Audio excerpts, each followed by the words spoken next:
And now looking at the stories coming out of the 21st AIDS conference in Durban, more money is needed to fight and end the AIDS epidemic in this lifetime. Speakers at the opening ceremony of the 21st International AIDS Conference all agreed that more financial investments from governments and donors are required to tackle HIV and AIDS.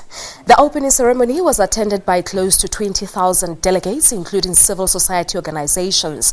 The 5-day International AIDS Conference returned to Africa after 16 years. Deputy President Cyril Ramaphosa officially opened the conference last night. Speakers say global priorities such as migration and terrorism have diverted funding from the fight against AIDS. Warnings that recent gains in the fight against the disease were under threat were issued on the first day of the conference. We know that the rates of infection are not declining as rapidly as we would like them to decline. In South Africa, each week we have an estimated 2,000 new infections in adolescent girls and young women that are aged between 15 and 24 years. We know that our inability to effectively reach key populations who are at increased risk of HIV infection is perpetuating their marginalization.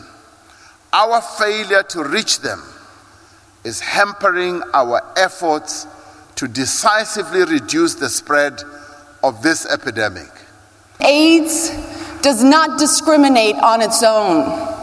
It has no biological preference for black bodies, for women's bodies, for gay bodies, for youth or the poor. It doesn't single out the vulnerable, the oppressed, or the abused. We single out the vulnerable, the oppressed, and the abused. We ignore them, we let them suffer, and then we let them die. My foundation, CTOP, and a number of our colleagues are calling on today's youth, to the young people, to be the generation that ends this epidemic.